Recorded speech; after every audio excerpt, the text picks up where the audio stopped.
Hello friends and welcome to the Exams Made Simple, and we are back again with the Hindu Complete Newspaper Analysis for 12th of May 2022। तो 12 मई 2022 का the Hindu newspaper analysis देखेंगे। शुरू करने से पहले अगर आपको कंटेंट पसंद आता है तो do like it and do share it among your friends as well. Start करते हैं सबसे पहले आज के सवालों के साथ। पहला सवाल है, which of the following works was composed by Krishnadeva Raya on statecraft in Telugu. कौन सी किताब इसमें से ऐसी थी जो विजयनगर के कृष्णदेव राय द्वारा स्टेट क्राफ्ट के ऊपर कंपोज की गई थी तेलुगु भाषा में। ऑप्शंस आर राय वाचकामु, जामवंती कल्याणम, सत्यवादु परिणाय या अमुक्त मलयदा। क्वेश्चन नंबर 2 है, which of the following did not belong to the group of no changers. इनमें से कौन सा व्यक्ति है जो कि नो चेंजर्स के ग्रुप से बिलोंग नहीं करता था। First is M A Ansari, second is Shri Rajagopalachari, third is Vithalbhai Patel. तो आपको बताने कि नो चेंजर्स के ग्रुप से कौन बिलोंग नहीं करता था। ऑप्शंस आर 1 and 2, 3 only, 2, 3 या 1, 3। Question number 3 is the year 1916 is so important in the Indian history because of. तो 1916 साल जो है इंडियन हिस्ट्री का क्यों इंपॉर्टेंट है। फर्स्ट इज कांग्रेस लीग का पैक्ट, सेकंड है formation of the home rule league, third is Lucknow session of the Congress, fourth is non cooperation movement. ठीक है ना, तो that is the thing which is important. क्यों इंपॉर्टेंट है आपको बताना है। ऑप्शंस आपके सामने है 1, 2, 1, 2, 3, 1, 2, 4 या 1, 2, 3, 4। तो these are the 3 questions. I hope you will try to answer these questions. आप आंसर करने की कोशिश करेंगे और अटेम्प्ट करेंगे, ठीक है ना। तो एक एक करके हम आंसर्स बताते हैं, लेकिन आप बताइए ज़रूर कि आपने कितने सही किए। पहला सवाल मैंने पूछा था कि स्टेट क्राफ्ट के ऊपर कौन सी किताब लिखी गई है कृष्णदेव राय द्वारा। तो इसका करेक्ट आंसर हो जाएगा डी, अमुक्त मलयदा। तो अमुक्त मलयदा जो है विजयनगर के थे कृष्णदेव राय जी, उन्होंने स्टेट क्राफ्ट के ऊपर लिखी थी। एक्चुअली में उनके डॉटर के ऊपर ये किताब लिखी गई थी, ये भी बता दूं। अमुक्त मर्यादा में एक मतलब गार्लैंड यानी कि हार माला पहनाने का वो होता है। एंड सेकंड क्वेश्चन जो था इसमें से कि कौन से नो चेंजर्स के ग्रुप से बिलोंग नहीं करते थे। तो इसका करेक्ट आंसर हो जाएगा सी, ये आपका सी मैं बोल रहा हूँ, विट्ठल भाई पटेल। ठीक है ना, Vithalbhai Patel did not belong to the group of no changers. ये आंसर हो जाएगा बी आपका, यानी कि Vithalbhai Patel 3 only will be the correct answer. अच्छा, यहाँ पे आपको याद रखना है कि जैसे कि आपके जो ये सी राजगोपालाचारी हैं, एम ए अंसारी हैं, इनको नो चेंजर्स कहा जाता था। And no changers basically oppose the council entry. ठीक है ना, तो काउंसिल एंट्री को उन्होंने अपोज किया था। That is the thing which is important, ये आपको याद रखना है। इसके अलावा आगे मूव करते। इसके अलावा जो नो चेंजर्स के ग्रुप में और लोग थे वो थे राजेंद्र प्रसाद जी और वल्लभ भाई पटेल जी। ठीक है ना, तो याद रखिए विट्ठल भाई नहीं थे, वल्लभ भाई पटेल जी थे नो चेंजर्स में, और राजेंद्र प्रसाद थे। तो राजेंद्र प्रसाद, वल्लभ भाई पटेल और आपका सी राजगोपालाचारी, एम ए अंसारी, ये लोग आपके नो चेंजर्स के ग्रुप में थे, लेकिन विट्ठल भाई पटेल नहीं थे। ठीक है ना। क्वेश्चन नंबर 3 मैंने आपसे पूछा था कि क्यों 1916 फेमस है। तो कांग्रेस और लीग का पैक्ट हुआ था, हाँ हुआ था। होम रूल लीग की स्थापना हुई थी, बिल्कुल हुई थी। लखनऊ सेशन ऑफ कांग्रेस हुआ था, बिल्कुल हुआ था। नॉन कोऑपरेशन मूवमेंट हुआ था, नहीं हुआ था। आंसर हो जाएगा 1, 2, 3। So these are the 3 question, 3 answers. I hope you got clarity. आगे बढ़ते हैं, mains question of the day की तरफ आते हैं। आज का mains question of the day है, what are your views on India's abortion rights. India के जो अबॉर्शन राइट्स हैं उनके लिए आपके व्यूज क्या हैं। Is medical termination of pregnancy act enough to provide the women a right over her body.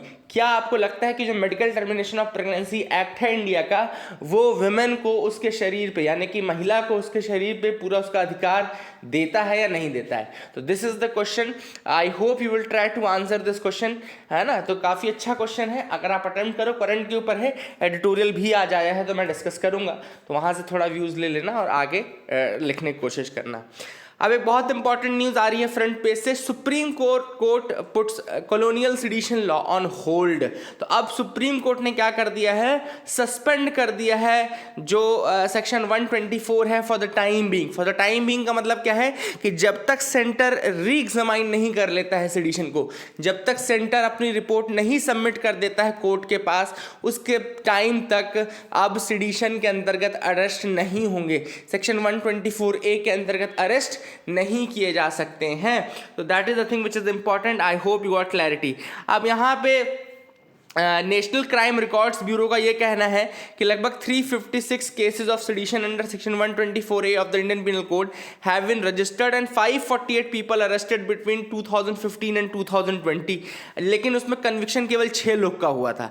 तो आप देखो कि मतलब कि 548 लोग अरेस्ट हुए 2015 से 2020 के बीच में सेडिशन के अंतर्गत, यानी कि 2015 टू 2020 के बीच में 548 पर्सन अरेस्ट हुए, बट ओनली 6 वर कन्विक्टेड। मतलब rest of the are either under trials or rest of the persons are released without any charges, है ना। तो that is the thing कि जब यहाँ पे क्लैरिटी ही नहीं है पुलिस को कि किस केस में अरेस्ट करना किस केस नहीं, तो काफ़ी मिसयूज होता था अभी तक सेक्शन 124A का, और काफ़ी इसको अपोज भी किया गया था, सेडिशन को काफ़ी अपोज किया गया था। ऑब्वियसली बात है क्योंकि ये कॉलोनियल एरा का लॉ था और उस समय ब्रिटिशर्स ने इसको नेशनलिज्म एक्टिविटीज़ को क्रश करने के लिए इंट्रोड्यूस किया था।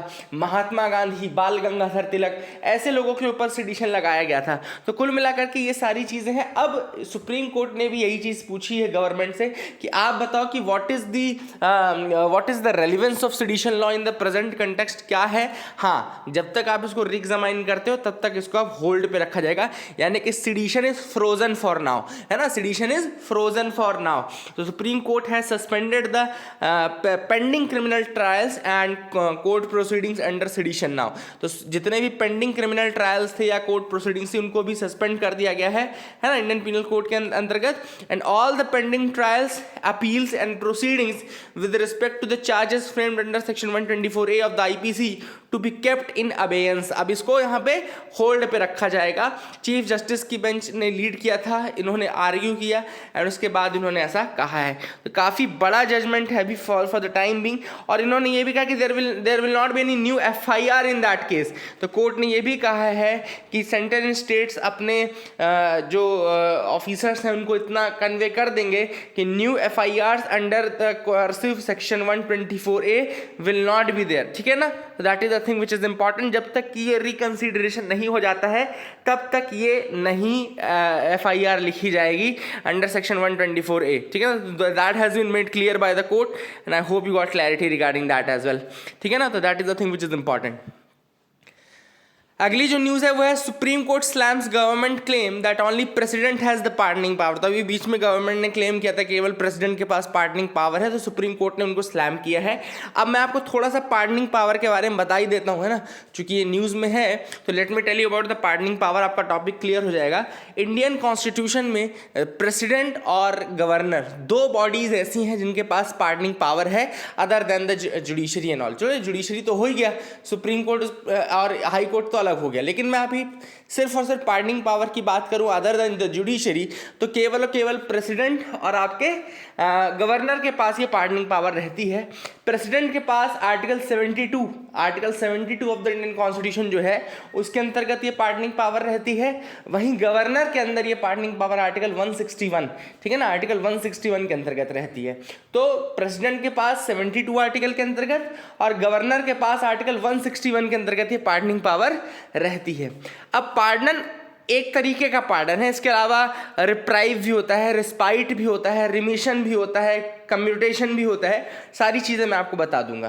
देखो लिमिटेशंस भी हैं कुछ इन पार्डनिंग पावर में, क्या, हाँ बिल्कुल लिमिटेशंस हैं। लिमिटेशन जैसे कि प्रेसिडेंट जो है वो पार्डनिंग पावर बिना गवर्नमेंट की सलाह के एक्सरसाइज नहीं कर सकता। ऐसा नहीं बोल सकते कि ये उसकी डिस्क्रिशनरी पावर है, ठीक है ना। तो pardoning power of the president is not his discretionary power. ये आप दिमाग में बैठा के रखिएगा कि जो पार्डनिंग पावर है प्रेसिडेंट की वो उसकी डिस्क्रिशनरी पावर नहीं है, वो गवर्नमेंट के ऊपर है कि गवर्नमेंट का व्यू क्या है ना। जैसे aid and advice of council of minister होता है ना, तो समझ लो aid and advice of the government ही है कुल मिलाकर के ये पावर भी। It is not his discretionary power, ये उसकी डिस्क्रिशनरी पावर नहीं है, ठीक है ना। उसके अलावा मैं आपको बता दूं कि जैसे क्या होता है इसमें कि राष्ट्रपति के पास वो प्ली आती है, मर्सी प्ली आती है, ठीक है ना, एंड राष्ट्रपति भवन फिर उसको होम मिनिस्ट्री के पास भेजता है कैबिनेट के एडवाइस के लिए, फिर मिनिस्ट्री उसको फॉरवर्ड करती है स्टेट गवर्नमेंट में, फिर उसके रिप्लाई को लेती है, फिर उसके बाद एडवाइस देती है काउंसिल ऑफ मिनिस्टर खुद, और फिर उसके बाद राष्ट्रपति के पास भेजती है। फिर राष्ट्रपति उसको रिकंसिडरेशन के लिए एक बार भेज सकता है आर्टिकल 74(1) के तहत, आर्टिकल 174 आर्टिकल 74 सब सेक्शन 1 के तहत उसके पास रिकंसिडरेशन के लिए भेजने का पावर है, तो काउंसिल ऑफ मिनिस्टर के पास वो रिकंसिडरेशन के लिए भेज सकता है। लेकिन अगर वापस से रिटर्न होकर आ जाता है तो फिर president has no choice but to follow that advice, ठीक है ना। तो that is the thing which is important. अब यहाँ पे आर्टिकल 72 के अंतर्गत प्रेसिडेंट को पावर है पार्डनिंग की, और आर्टिकल 161 के अंतर्गत गवर्नर के पावर है पार्डनिंग की। तो दोनों के बीच में डिफरेंस क्या है? सबसे पहला सबसे बड़ा डिफरेंस तो ये है कि president can pardon a death sentence but a governor can not pardon a death sentence, ठीक है ना। तो गवर्नर प्रेसिडेंट के पास डेथ सेंटेंस को पूरा पार्डन करने की भी क्षमता है, लेकिन गवर्नर के पास डेथ सेंटेंस को पार्डन करने की पावर नहीं है। So that is the thing which is important. दूसरा, कोर्ट मार्शल के केस में power of the president to grant pardon extends in cases where the punishment or sentence is by the court martial. अगर court martial से कोई वो दी गई है, मतलब कि सज़ा दी गई है, तो उसको पार्डन करने की क्षमता भी प्रेसिडेंट के पास है। लेकिन कोर्ट मार्शल के केसेस में वो पावर गवर्नर के पास अंडर आर्टिकल 161 नहीं है। डेथ सेंटेंस का मैंने ऑलरेडी आपको बता दिया कि उसके पास वो पावर नहीं है। तो ये काफ़ी इंपॉर्टेंट कुछ डिफरेंसेस है जो आपको बताने थे। आगे आपको थोड़ा सा मैं और बता दूँ कुछ टर्म्स इंपॉर्टेंट, जैसे पार्डन का मतलब क्या है। पार्डन का मतलब होता है it removes both the sentence and conviction completely, मतलब बाइज्जत बरी कर देना। पार्डन का मतलब तो पूरी तरीके से बरी कर देना, ना कोई कन्विक्शन है ना कोई केस रहेगा। इसीलिए कह रहा था कि डेथ सेंटेंस को पार्डन तक कर सकता है प्रेसिडेंट, लेकिन गवर्नर नहीं कर सकता। दूसरा होता है कम्यूटेशन। कम्यूटेशन का मतलब क्या होता है? सब्स्टिट्यूशन, मतलब एक पनिशमेंट को दूसरी लाइटर पनिशमेंट से आपने सेंटेंस को चेंज कर दिया। मतलब सपोज करो किसी व्यक्ति को डेथ सेंटेंस था तो उसको चेंज करके आपने उसको लाइफ इम्प्रिजनमेंट कर दिया ना, सजाए मौत से आपने उसको मतलब कि आजीवन कारावास कर दिया। तो कुल मिलाकर के ये जो हो गया आपका, ये हो गया कम्यूटेशन कहलाता है, ठीक है। फिर आता है आपका रिमिशन। रिमिशन मतलब कि जो पीरियड ऑफ सेंटेंस है उसका कैरेक्टर चेंज किए बिना उसको थोड़ा कम कर देना। जैसे कि आपने बोला किसी व्यक्ति को मिली है 5 साल का कठोर कारावास, यानी कि 5 इयर्स का रिगरस इम्प्रिजनमेंट। अब सपोज कर उसको 3 इयर्स का रिगरस इम्प्रिजनमेंट कर दिया, तो नेचर तो नहीं चेंज किया है ना, नेचर नहीं चेंज किया। मतलब पहले भी रिगरस इम्प्रिजनमेंट था, अभी भी रिगरस इम्प्रिजनमेंट है, लेकिन 5 साल से घटा करके 3 साल कर दिया है, तो ये रिमिशन कहलाएगा, ठीक है ना। परिहार इसको बोलते हैं, माफी बोलते हैं, परिहार बोलते हैं, ठीक है।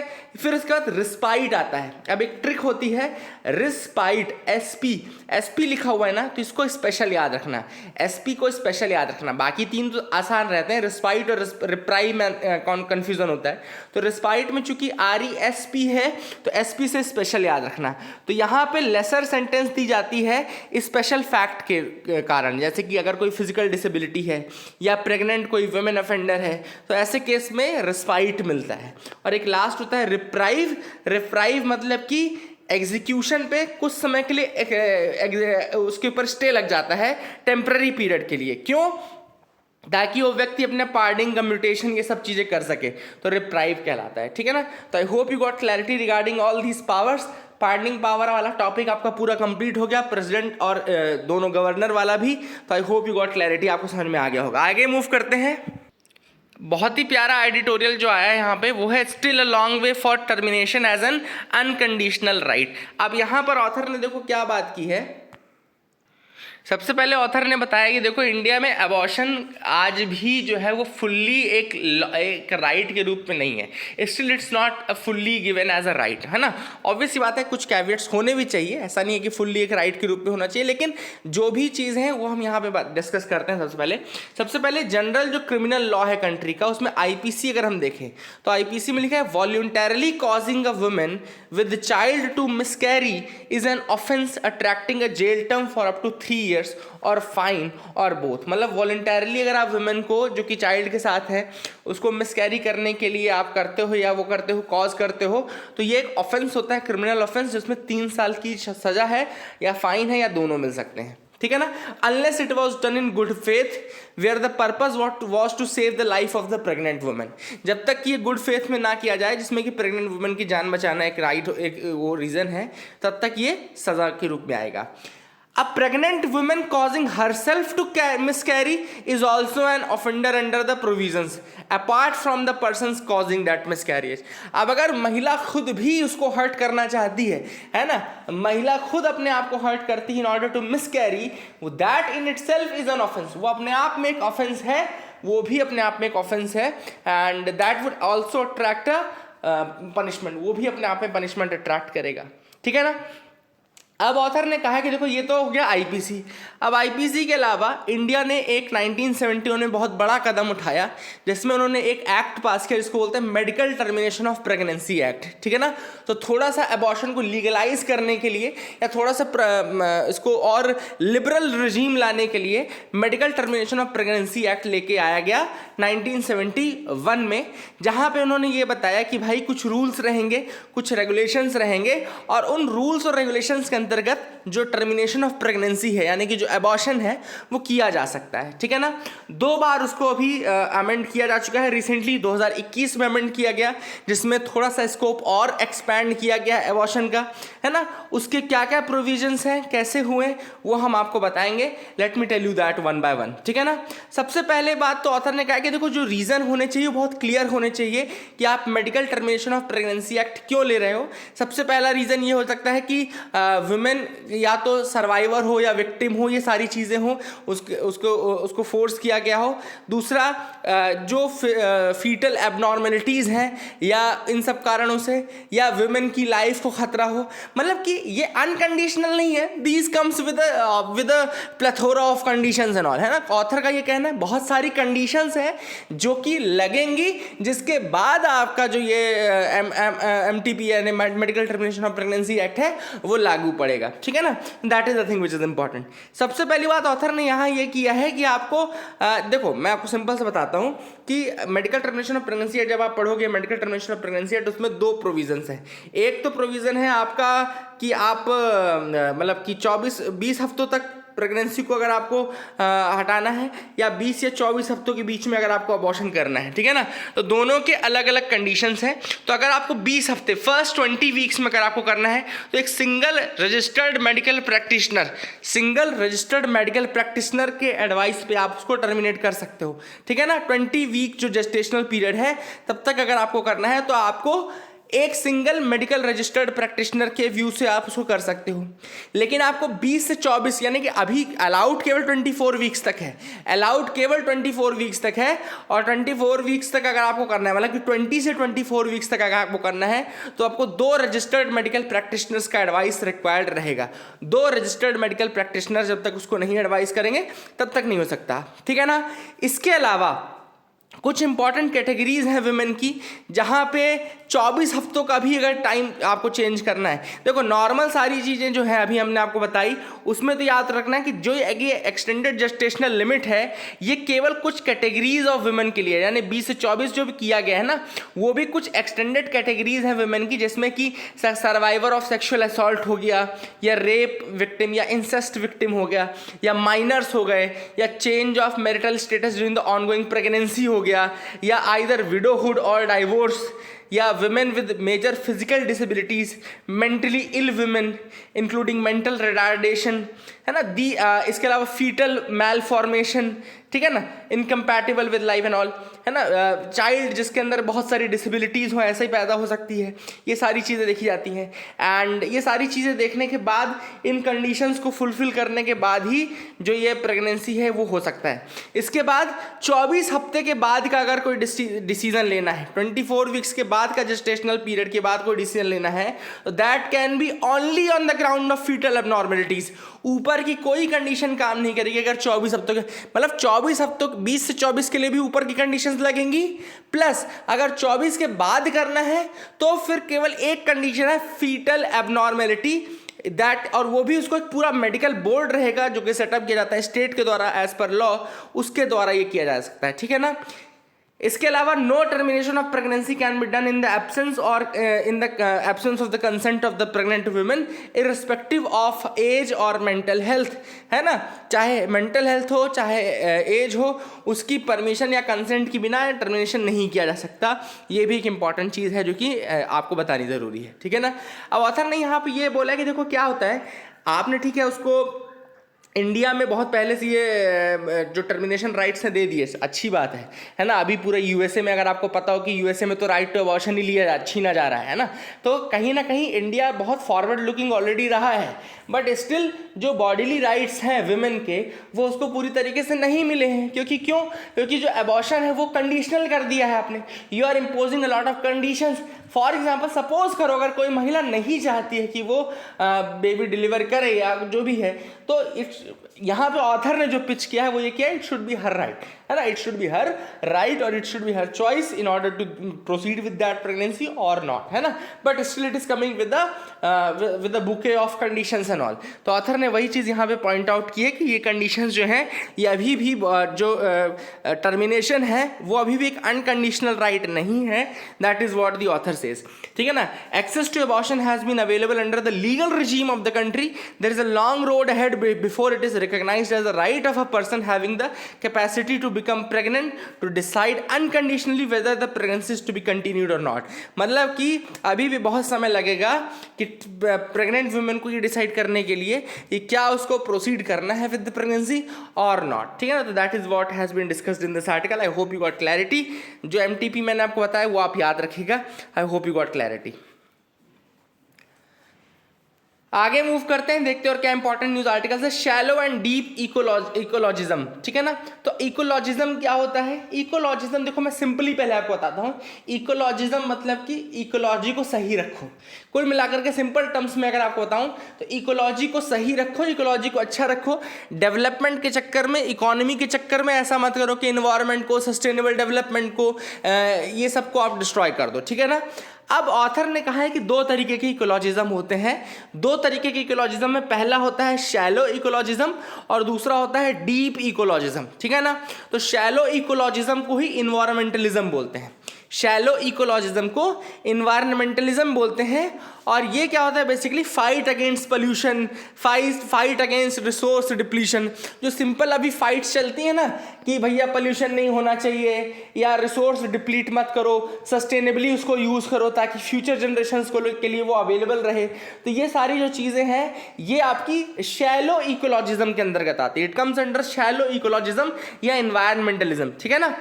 अब इस फिलॉसफी को जो मानने वाले लोग हैं वो कहते हैं कि बेसिकली आप थोड़े बहुत प्रयास करते रहो in order to make the ecology better, in order to make the environment better. तो आप थोड़े थोड़े प्रयास अपनी तरफ से करते रहो, ठीक है ना। दूसरे तरीके की जो फिलॉसफी है वो है डीप इकोलॉजिज्म और वो काफ़ी रेडिकल फिलॉसफी है। तो रेडिकल फिलॉसफी है इसलिए उसका ये कहना है कि radically you should change the relationship with the nature. Deep ecologism जो है वो कहता है you should radically change your relationship with the nature. मतलब ये आपको रेडिकली सारी चीज़ें चेंज करने के लिए कहता है और कहता है कि आप अपनी लाइफ चॉइसेस बदलो, आप अपनी लाइफ जीने का तरीका बदलो और इन्वायरमेंटली डिस्ट्रक्टिव जितने भी वेज आप यूज़ करते हो, मतलब जो भी आप तरीके से इन्वायरमेंट को डिस्ट्रॉय करो वो सारे के सारे आपको बंद करने हैं। तो कुल मिलाकर के ये डेवलपमेंट को पूरी तरीके से रोकना चाहते हैं और कुल मिलाकर के पूरा जो ओनस है वो एनवायरनमेंट को प्रोटेक्ट करने में लगाना है। That is what it says, ठीक है ना। तो आपको सस्टेनेबल लाइफस्टाइल अप्लाई करनी पड़ेगी और इसके लिए आपको रेडिकल चेंजेस करने पड़ेंगे, और ऑथर ने ये भी कहा कि जो शैलो इकोलॉजिज्म होता है, शैलो इकोलॉजिज्म जो कि ज़्यादा रेडिकल नहीं होता, इसलिए इनइक्वालिटीज़ जो कंट्रीज़ के हैं वो उसमें बढ़ती रहती हैं। लेकिन जो डीप इकोलॉजिज्म है वो दोनों कंट्रीज़ के बीच की इनइक्वालिटीज़ को कम करने का प्रयास करता है। तो इनके बीच में ये भी काफ़ी बड़ा डिफरेंस है जो आपको बताना ज़रूरी था, ठीक है ना। तो I hope you got clarity. अगर डीप इकोलॉजिज्म के ऑब्जेक्टिव्स की हम बात करें तो deep ecologism basically aspires to sustain nature by making large scale changes to our lifestyle. तो डीप इकोलॉजिज्म का केवल सिंगल पॉइंट एजेंडा ये है कि नेचर को सस्टेनेबल बनाना है और जितने भी चेंजेस हैं, लार्ज स्केल चेंजेस अपनी लाइफस्टाइल में करने हैं वो हम करें, चाहे वो कमर्शियल फार्मिंग को चेंज करने का हो, चाहे वो ऑर्गेनिक पूरी तरीके से फार्मिंग 100% कराओ, चाहे आर्टिफिशियल जो फैटनिंग ऑफ एनिमल्स है उसको रिड्यूस करना हो, जो हम जो ट्रांसपोर्ट सिस्टम है उसको चेंज करना हो, है ना, इंटरनल कंबशन इंजन्स के यूज़ को कम करना हो। ये सारी चीज़ें बेसिकली रेडिकल या डीप इकोलॉजिज्म जो है वो सजेस्ट करता है। तो I hope you got clarity regarding both of these. Now bail is the rule in section 124A case. अब चूंकि सेक्शन 124A को अभी होल्ड पे रखा गया है, तो यहाँ पे एक्सपर्ट्स का ये कहना है कि now bail should be in order, है ना। बेल जो है सेक्शन 124A केसेस में उसको रूल बना दिया गया है, वो अब एक्सेप्शन नहीं रह जाएगा। And a person can not be incarcerated or charge under a currently non existent penal provision. तो कोई भी व्यक्ति को एक नॉन एग्जिस्टिंग पीनल प्रोविजन के अंतर्गत इनकार्सरेट नहीं किया जा सकता। इसलिए सभी लोग जो इसके केस के अंतर्गत हैं, सेडिशन के अंतर्गत, उन सबको बेल जो है वो मिल जाएगी। So that is what has been said by this article. I hope you got clarity. Centre's concern on marriage on marital rape is legitimate जज। अब अभी दिल्ली हाई कोर्ट ने एक स्प्लिट वर्डिक्ट दिया है मैरिटल रेप में, ठीक है ना। दो लोग थे, दोनों ने अलग अलग वर्डिक्ट दिया है ना। और जो यहाँ पे सेंटर है, सेंटर का भी यही कहना है कि मैरिटल रेप को हम लीगलाइज नहीं कर सकते या मैरिटल रेप को एक लॉ नहीं बना सकते हैं, because it will shake the foundations of the institution of marriage, है ना। सेंटर का कहना है कि it will shake the foundation of the institution of marriage. अगर हमने इसको मैरिटल रेप को एक टर्म दे दिया और मैरिटल रेप को अगर एक हमने वो बना दिया, तो it will shake the foundations of the marriage. अब ऑथर ने यहाँ पे क्यों ऐसा कहा, ये जज ने क्यों ऐसा कहा है, मैं सारी चीज़ आपको बताऊंगा। यहाँ पे सेंटर का मेन कंसर्न क्या है कि marriage is a legitimate, marriage is very sacrosanct and is very legitimate and has been part of the tradition and culture from time immemorial. It is very necessary for the creation of sustainability of life, है ना। Obvious सी बात है, marriage is very important institution which is necessary for the motion of the life cycle, and it is necessary for the motion of the life cycle. And ऐसे में अगर आपने marital rape को इस तरीके से लीगलाइज कर दिया या इंस्टीट्यूशनलाइज कर दिया, then it will shake the foundations of this very institution of marriage, है ना।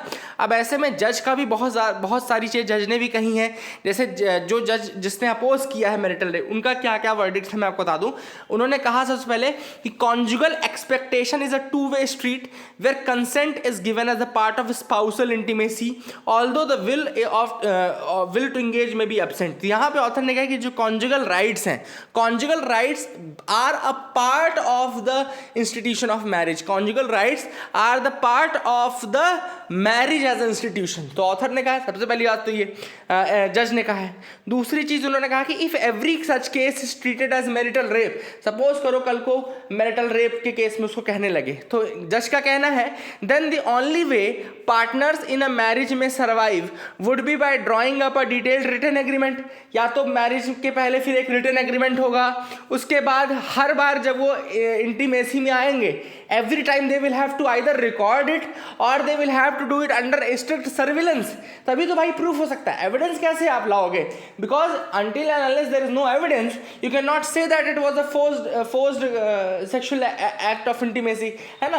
तो जज का कहना ये है कि अगर हमने इसको लीगलाइज कर दिया, इस तरीके से कह दिया, तो it can only mean that either they should both have a written agreement for all these things, plus whenever they engage in an act of intimacy they will have to either record it, they will have to either do it under strict surveillance and all, and ये सारी चीज़ें जो है that is not possible, है ना। feasible तो है नहीं, लेकिन ऐसे में आप प्रूफ कैसे करोगे, ठीक है ना। तो that is what has been said by the जज इन दैट केस, ठीक है ना। कॉन्जुगल एक्सपेक्टेशंस जो हैं दे कम विद दैट। यहाँ पे देखो लिखा है the remedies available to both spouse and denial of sex by either spouse is construed as cruelty and that is available as a ground for divorce. इसके अलावा जज ने यह भी कहा है कि जो डिनायल ऑफ सेक्स है by either spouse, denial of sex by either spouse is construed as cruelty and is available as a ground for divorce। तो जब divorce होता है ना, तो denial of sex by either spouse is one of the reasons for that it can be taken as a ground for that, ठीक है ना। तो that is the thing which is important। इसके अलावा ऑथर ने कहा कि देखो हाँ, अगर किसी पार्टनर ने फोर्स्ड सेक्सुअल एक्ट किया है, सपोज करो इंजरी कॉज की या जो भी है, तो that can be treated under section 3 of the protection of women from domestic violence act. आप ऑलरेडी वो जो डोमेस्टिक वायलेंस एक्ट 2005 के अंतर्गत उसको ट्रीट कर रहे हो सेक्शन 3 के अंतर्गत, जहाँ पे सेक्सुअल वायलेंस भी इंक्लूडेड है, physical, sexual, verbal and emotional abuse available है। ऐसे में ऑलरेडी जब है तो फिर मैरिटल रेप की अलग से जरूरत नहीं है। सेक्शन 3 जो है protection of women from domestic violence act, वो already sexual verbal emotional abuse को इंक्लूड करता है, तो इसको सेक्सुअल अब्यूज मान सकते हैं, इसको रेप की तरह ट्रीट नहीं कर सकते हैं. दिस इज व्हाट द जज says. That's a very valid argument. वैसे this is one of the valid argument जो कि है ना. तो all these things were there. I hope you got clarity. आपको मैंने बताना जितना बता सकता था मैंने आपको बता दिया. आई होप यू गॉट क्लैरिटी. आगे देते हैं, बीवी दोषी receives the royal gold medal. तो यहाँ पे नोटेड आर्किटेक्ट हैं बालकृष्ण विठल दास दोषी, इनको बीवी दोषी बोलते हैं. इनको recently prestigious royal gold medal 2022 दिया गया है, and which is the world's highest honour for architecture. Royal gold medal 2022 highest honour for architecture है, वर्ल्ड का highest honour for architecture in the world. तो royal institute of British architect जो है, royal institute of British architect, उसने ये award दिया है royal gold medal, and is given it is personally approved by Queen Elizabeth and is given to the persons who have significant contribution in the field of architecture. तो बीवी दोषी को दिया गया है रॉयल गोल्ड मेडल. इसके अलावा इनको प्रिट्जगर आर्किटेक्चर प्राइज भी दिया गया था, जो कि नोबेल प्राइज ऑफ आर्किटेक्चर कहा जाता है. प्रिट्जगर अवार्ड, प्रिट्जगर प्राइज, वो भी इनको दिया गया था. नोबेल ऑफ आर्किटेक्चर कहा जाता है इसको. तो I hope you got clarity regarding all these things. ये दोनों अवार्ड के बारे में आपको पता चल गया होगा. That is one of the things which is important. Kailash Satyarthi ji को 2014 में नोबेल प्राइज मिला था, ये भी आपको पता होगा, है ना. ये बच्चों के लिए काम करते हैं basically. That is a thing which is important. I hope you got. Solomon Islands की लोकेशन आप मुझे बताइएगा कमेंट सेक्शन में, सोलोमन आइलैंड्स की लोकेशन क्या है. This is a question to you. That is it for the day. Keep loving us, keep sharing us. Thank you and have a nice day.